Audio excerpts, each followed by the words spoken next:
I'm Thomas Chu, and this is episode 20 of the Thursday 3. Let's talk about convert and close, which dovetails with my content piece from last week. There is a misunderstanding when it comes to inbound marketing that you can just give and then you'll just get. Just because you give out some free content, you'll get that person as a client. Unfortunately, it just doesn't work like that anymore. Competition is so stiff that you have to be able to provide value if you want to differentiate yourself against your competitors. That's where the concept of give before you can ask is going to separate you. Note that I didn't say give before you get. The mistake that marketers make or small businesses make is that they expect to get something when they give something. It's like they're simply entitled to a sale because they've given this incredible piece of content. Entitlement does not fly on the internet, and neither does sales. The only thing you might be able to be entitled to when you give is the ability to ask. There is still no guarantee you'll get anything. However, if you give something of incredible value, you can then ask for something in return to start the engagement process.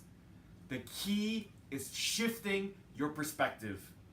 You have to understand that email addresses today are not given out willy-nilly, and that's what typically is given out most readily.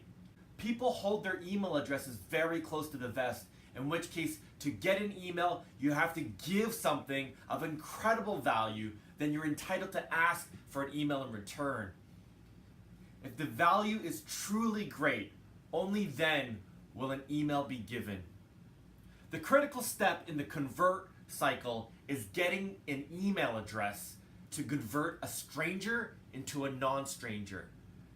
It's first base in baseball, it's crawling before walking, it's walking before running, it's arithmetic before algebra.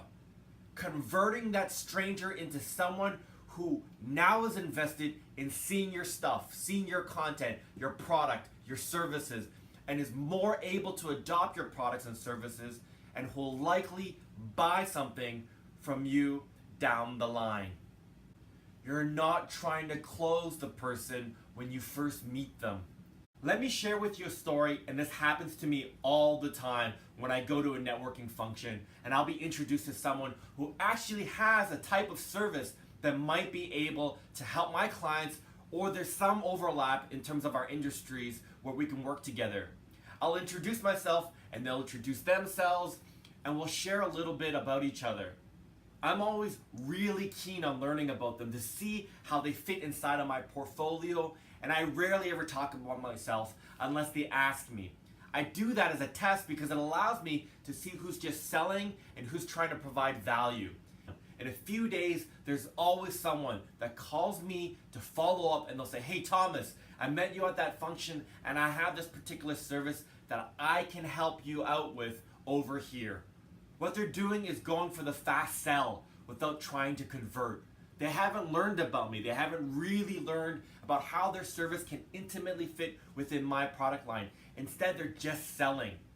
While that might work for some people in today's marketplace, selling all the time doesn't work.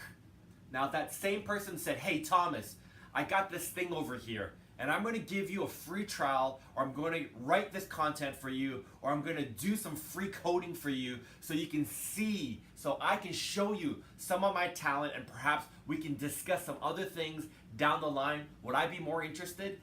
Absolutely. You have to find a way within your process to get your clients to the next stage, not the final stage. Converting your visitors into engaged visitors, then eventually into a closed client, has to be taken in stages. Don't try to take a shortcut. It just doesn't work. Again, we're straight practitioners. Period.